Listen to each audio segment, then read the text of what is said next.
আমরা প্রাইমারি শিক্ষার উপর জোর দিতে চাচ্ছি, তারেক রহমান। বাংলাদেশে কোনো আধিপত্যবাদের ছায়া দেখতে চাই না, জামায়াত আমির।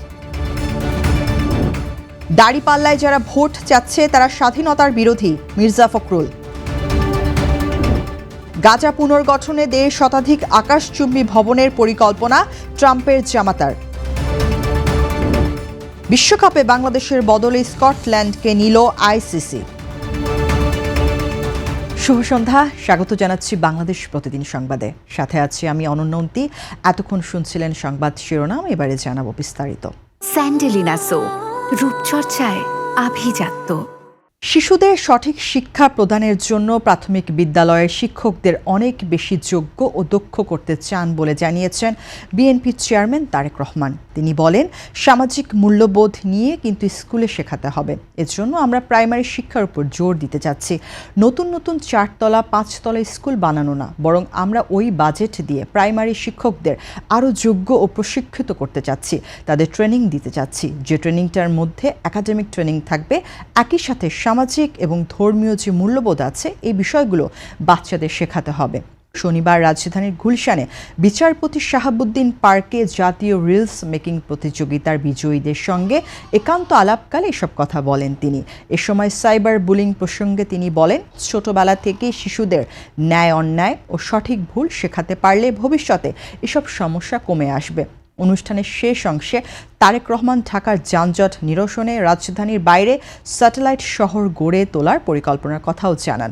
পাশাপাশি শিক্ষা ব্যবস্থাকে আনন্দমুখর করতে খেলাধুলা ও সংস্কৃতি অন্তর্ভুক্ত করার উদ্যোগ নেওয়ার কথা বলেন তিনি।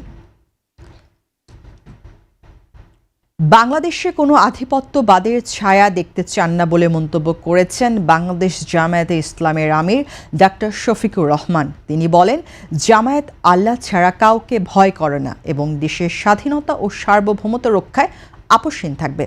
একই সঙ্গে বিশ্বের সব সভ্য দেশের সঙ্গে বন্ধুত্বপূর্ণ সম্পর্ক বজায় রাখার আগ্রহের কথাও জানান তিনি। শনিবার 24 জানুয়ারি গাইবান্ধার পলাশবাড়ী উপজেলার SM পাইলট উচ্চ বিদ্যালয় মাঠে 10 দলীয় ঐক্যজোটের নির্বাচনী প্রচারণা সমাবেশে প্রধান অতিথির বক্তব্যে এসব কথা বলেন তিনি। ডাক্তার শফিকুর রহমান আরও বলেন, বাংলাদেশ কারো উপর খবরদারি করবে না, আবার দেশের 56,000 বর্গমাইল ভূখণ্ডের উপর কোনো বিদেশি খবরদারিও মেনে নেওয়া হবে না। তিনি আরও বলেন, সরকার গঠন করতে পারলে নর্থ বেঙ্গলের মরা নদীগুলো পুনরুজ্জীবিত করা হবে এবং অঞ্চলটিকে কৃষিভিত্তিক অর্থনৈতিক কেন্দ্রে পরিণত করা হবে। সমাবেশে ভোটারদের হ্যাঁ ভোটের মাধ্যমে পুরনো রাষ্ট্র ব্যবস্থা ভাসিয়ে দেওয়ার আহ্বান জানান তিনি। দাড়িপাল্লা নিয়ে যারা আজ ভোট চাইছে তারা বাংলাদেশের স্বাধীনতার বিরোধিতা করেছিল বলে মন্তব্য করেছেন বিএনপির মহাসচিব মির্জা ফখরুল ইসলাম আলমগীর।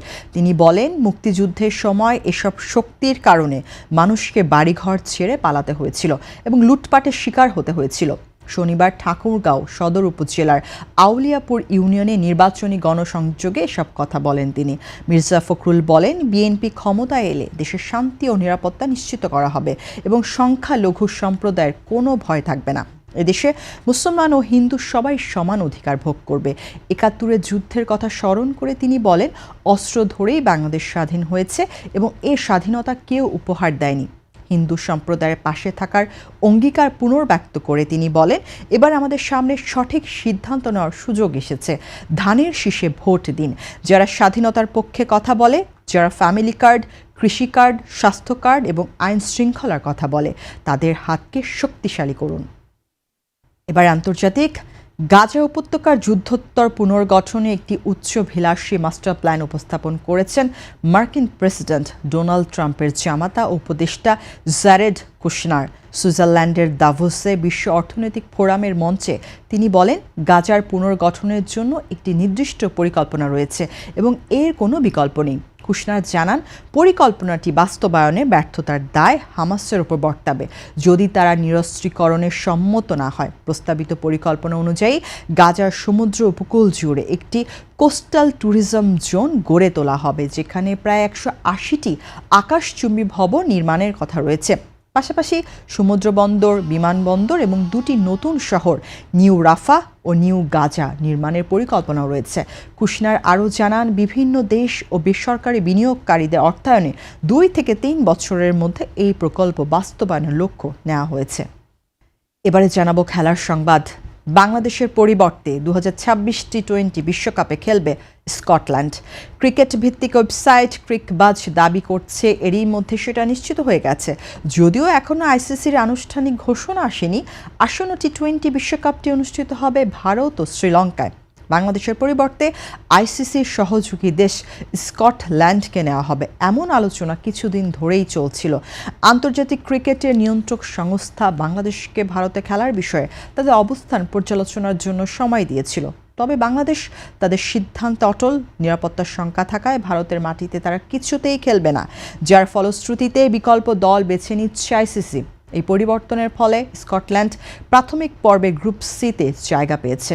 গ্রুপ পর্বে তারা কলকাতায় খেলবে ওয়েস্ট ইন্ডিজ, ইতালি এবং ইংল্যান্ডের বিপক্ষে। এরপর 17 ফেব্রুয়ারি মুম্বাইয়ে নেপালের মুখোমুখি হবে স্কটিশরা। দর্শক, এই ছিল আজকের সংবাদ। সবশেষ খবর জানতে চোখ রাখুন বাংলাদেশ প্রতিদিনের ইউটিউব চ্যানেল ও ফেসবুক পেজে। সবাইকে ধন্যবাদ।